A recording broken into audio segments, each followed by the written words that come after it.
দিলীপ কালন্তরি। আমি একজন ব্যবসায়ী। আমার অনেক মুসলিম বন্ধু ছিল।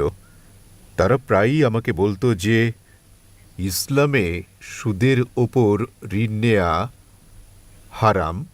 আমার অধিকাংশ চিন্তা হতো যে তার পেছনে কিভাবে উন্নতি সাধন হবে। কিন্তু বর্তমানে দুনিয়ার বিদ্যমান দৃশ্য দেখে এটা মানতে হয় যে তার ঘর বন্ধক রেখে ঋণ নিল, আর লাভ যেখানে পাওয়া যায় সেই শেয়ার বাজারে লাগায় তাদের ঘরও ধ্বংস হয়েছে।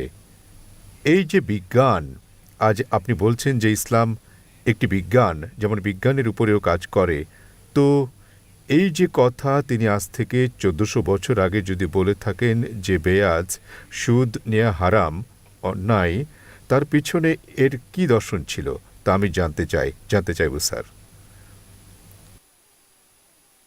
ভাই সাহেব খুব সুন্দর প্রশ্ন করলেন যে ইসলামে তার অনেক বন্ধু মুসলিম বন্ধুরা বলে যে সুদ নেয়া হারাম।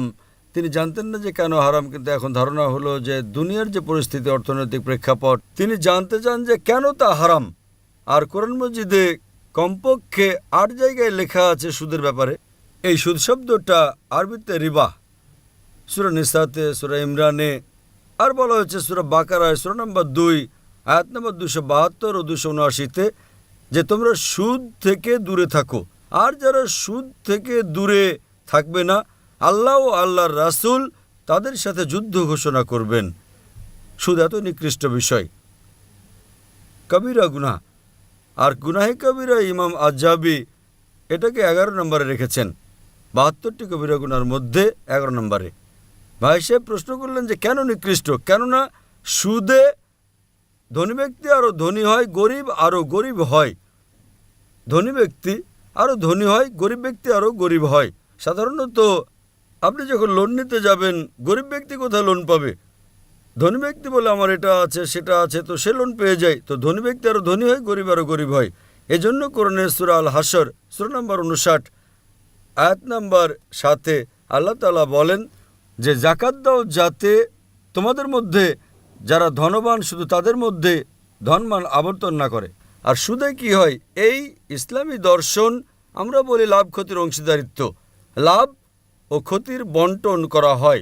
লাভ ক্ষতির বন্টনে গোটা অর্থনীতির উন্নয়ন হয়। আর সুদ, আপনি ব্যাংক থেকে সুদ নেন, লাভ লোকসান যাই হোক না কেন, ৮%, ১০ টাকা, ১২% আপনার দিতেই হবে, ক্ষতি বা লাভ হোক। কিন্তু যদি আপনি দেখেন শেয়ারিংয়ের দায়ভার, যদি ক্ষতি হয় তো আপনি ক্ষতির অংশীদার হবেন, লাভ হলে লাভের অংশীদার হবেন। সুদে কি হয়? উদাহরণস্বরূপ ব্যাংকে, আমি লম্বা লেকচার দিয়েছি এ বিষয়ে, এখন সময় নেই, শুধু কথা বলবো যে সুদে কি হয়। উদাহরণস্বরূপ ব্যাংক এর কাছে ১০০ টাকা আছে, সে ব্যাংক বিকে ১০ টাকা রেখে ৯০ টাকা দেয় ব্যাংক বিকে। ব্যাংক বি তা থেকে ৯ টাকা রেখে অবশিষ্টের ৯০% দেয় ব্যাংক সিকে। ব্যাংক সি ১০% রেখে ৯০% দেয় ডিকে, ডি দেয় ইকে। তো মানুষ বলে মার্কেটে হাজার হাজার টাকা, আসলে কত? ১০০ টাকা। তো আজ বর্তমান গবেষণা বলে মার্কেটে গড়াচ্ছে $৬ ট্রিলিয়ন। আসলে তো কিছুই না, খুবই কম, গড়াচ্ছে $৬ ট্রিলিয়ন। একজন বসে যায় তো সবাই বসতে শুরু করে। লিমন ব্রাদার্স সম্পর্কে কে ভাবতো যে লিমন ব্রাদার্স ভারতের ১ নম্বরে বসে যাবে? তারপর সিটি গ্রুপ, একজন বসলো সবাই বসতে থাকলো, সারা বিশ্বে একের পর এক। তো কেননা এটা তো সমাজের মান উন্নয়ন করে না। ইসলামী অর্থনীতিতে যাচাই বাছাই করা হয় কাকে লোন দেবে কাকে দেবে না, লাভ ক্ষতির অংশীদার হতে হবে। ১৯৮০ সালে ব্যাংক পরিচালিত করতো জুয়া খেলাকে, মদের আড্ডাকে, প্রচলিত হয়ে গেল। এ সম্পর্কে যদি আমার আলোচনা শোনেন, interest free economy promulgated by the Quran, সুদ কিভাবে হারাম তার উপর আলোচনা করেছি আমি। যদি তা শোনেন তো আরও বিস্তারিত আমি আলোচনা করেছি কেন লভ্যাংশ হারাম। কিন্তু সংক্ষেপে বলতে চাই, বর্তমানে জাপান, আমেরিকা প্রতিনিধি পাঠায় ইসলামী ব্যাংক সম্পর্কে জানার জন্য।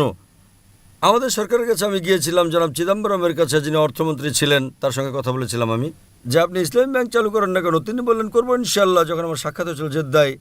কিন্তু আরবিআই এখন অনুমতি দিচ্ছে না, কেননা তারা অনুসন্ধান করেননি।